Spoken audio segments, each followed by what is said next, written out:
swatch ng damit ko, tsaka ng background ko sa buong gagawin kong video today because I'm going to talk about the basics of biking or the 3 basic things you have to check before you ride your bike. I've always believed that it's the basics that kill.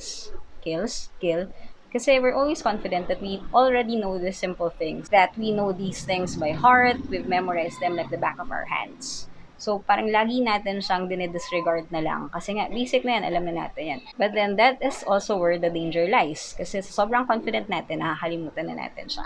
And I think pagdating sa pagbabike, kahit yung mga matagal nang nagbabike like me, hindi ko sinasabi yung pros because I'm not a pro. More like, I'm a leisure biker. I just bike for fun.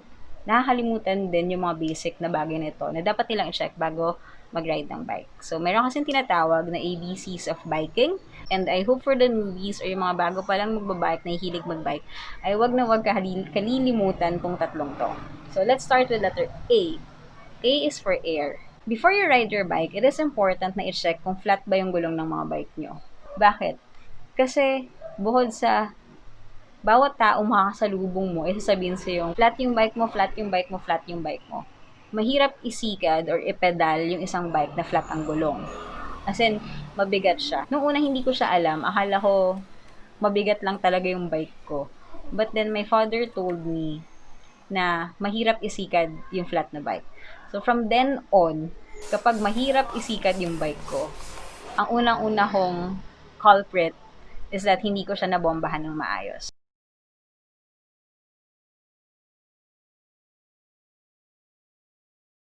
And another trick na pwede nyong gawin is that when you do long rides or even short rides, bukod sa maghanap ng gasolinihan na papayagan kayong mag-pump ng gulong ng bikes nyo, is that you always bring a hand air pump. So yun, remember that letter A, air, never ever forget to check the air of your bike tires bago kayo lumarga.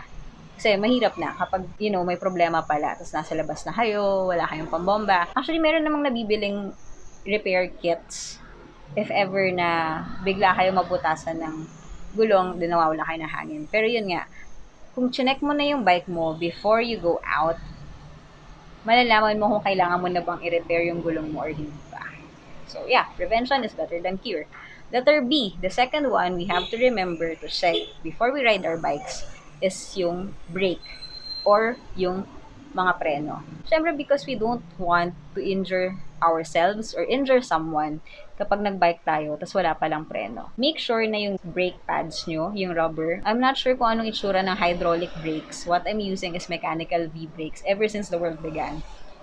Well, dapat pala nag-upgrade na lang din ako sa hydraulic brakes. Pero, feeling ko ang complicated niya. May mga, parang unang-unang mahal siya, yung buong system. Bukod sa, tapos yung V-brakes, parang kaya ko siyang ayusin on my own. Kasi mechanical lang siya. So, bago tayo lumabas, bago tayo mag-bike or mag-ride, kailangan tignan natin kung kumakapit yung preno sa likod at yung sa harap. Tignan din natin kung pudpud na yung brake pads. Kasi pag pudpud na yun, hindi nakakapit yun sa gulong mo. Hindi na siya mag-stop. And one of the techniques I learned, again, from my father, is that to always use your back brakes first. Uunahin natin yung likuran kaysa unahin yung brake sa harapan. As in, very important sa akin na maayos yung brake ko sa likod kahit hindi na maayos yung brake ko sa harapan. Though, kasi kapag hindi maayos yung brake mo sa harapan, like, example, sumasayad siya sa gulong mo, hindi siya properly aligned, well, malaking problema rin yun kasi mahihirapan ka sumikad.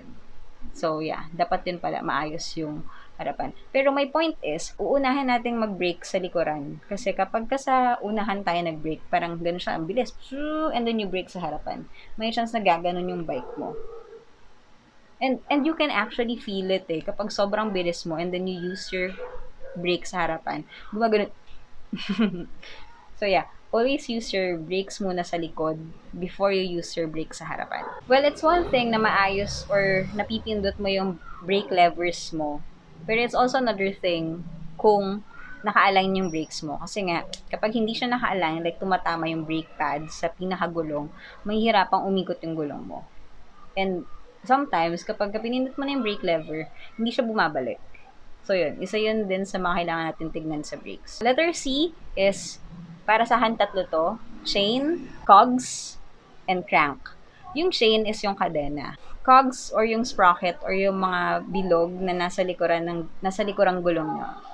Magiging mga bilog siya if you're using multi-speed bikes. Yung iba 6 na bilog yon, iba 10. Yung akin kung nakikita nyo, it's 10 circles kasi 10 speed na yung bike ko. This one determines kung ano yung speed na tinatahak mo sa pagbabike mo. Well, that's medyo technical na siya, pero yeah, gagamitan mo siya ng shifter, so gumagalaw-galaw yung chain mo doon. So another one is yung crank. Ito yung mas malaking bilog or kung nasan yung pedal. So ang nasa likod is yung cogs, nasa harapas in yung crank, tapos yung chain, yung pumupulupot sa dalawang yun. So it's a mechanism na kapag umikot ka na yung pedal mo, iikot yung chain.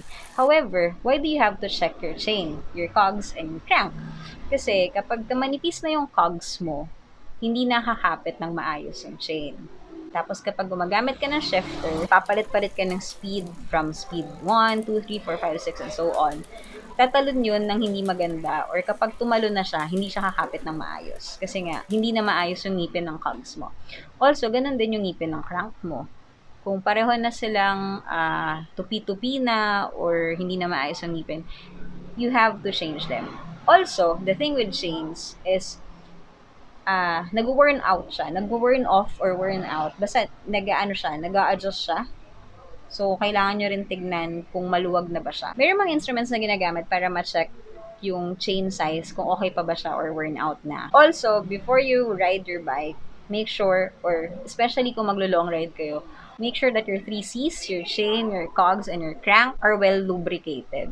Use a proper lube. Kasi yung buong chain mo, yung cogs mo, yung crank mo, yun kasi yung pinaka-gear mo eh. Yun yung drivetrain mo. Pagka hindi maayos yung buong drivetrain mo, kung kinakalawang na siya, kung nag-i-stuck siya, it could lead to an accident, which we really don't want to happen. So, yun yung ABCs of biking, ng mga bagay na kailangan nating sinecheck bago mag-ride ng bike. Para sa iba, ABCs of biking lang siya or tatlo. But for me, meron akong gustong idagdag. And it's the letter H. And it's your helmet. Don't forget to wear your helmet. Itong helmet na to, bigay lang to sa akin. I think it was 2016 when I had it. And it is my very first helmet. So, 2016 lang ako nagsimulang gumamit ng helmet. So, that's like 4 years pa lang. So, for the longest time na nagba-bike ride ako, honestly, wala akong suot na helmet. I think the first time I wore a helmet was when I was in elementary. Tapos, sumali ako sa bicycle clinic. Halos karamihan siguro, ang ginagamit ngayong mode of transportation is biking. Kasi the mass transportation was shut down. Ang dami kong nakikitang post which made me so afraid of biking without a helmet on. May mga nasasagasaan, may mga nabubundol, and it hits their head, and sobrang ang daming dugo. So, I started wearing my helmet again. Kasi may mga times before na hindi ako nag-helmet kapag nagbabike ako in the afternoon. Kasi, ang init, and kung ano man. But then, nung nakita ko yung mga post ulit na yun, I made sure na every time I go out and ride my bike, kahit maiksi lang yung bike ride ko, I'm going to wear my helmet. But yun nga, I understand that having a helmet and buying a helmet is actually quite a privilege kasi mahal yung helmet. Parang the cheapest I saw online is around 300 pesos. Pero ang danger kasi doon is hindi natin alam kung gaano ba siya katibay kapag ba bumagsak ka, will it really protect your head? So yun. So I would also understand those people na talagang nagbabike to work, dumadaan ng highway, tapos walang helmet. Kasi hindi nga lahat may pambili. So, sana wag na natin masyadong i-fine yung mga taong walang helmet unless, nagyayabang lang talaga, may pambili naman. And instead, let's give helmet to those people who need them. So, before you ride your bike, wear your helmets if you have a helmet. So, it's very important na yung mga biker like us ay mayroong suot na helmet because as you can see, the whole traffic scheme of the Philippines, our roads, they do not prioritize the pedestrians and the non-motorized vehicles. Ang laging pinaprioritize ay yung mga motorized vehicles, yung mga demotor, mga sasakyan na mayroong carbon emissions. Weird. And as you can see, very rare yung mga city and mga lugar na merong bike lanes. Parang ngayon nga lang ata nakita yung importance of having a bike lane ngayong pandemic. See, kung hindi pa nagkaroon ng pandemic and people would not have to resort to using their bicycles as a mode of transportation, hindi nila may isip kung gaano ka-important yung bike lanes. Buti na lang sa Marikina, may bike lanes kami. I hope may mga natutuhan kayo dito sa vlog kong ito. Kahit sobrang random at wala akong niche sa channel na ito. So yun, don't forget the A, B, C, and the H.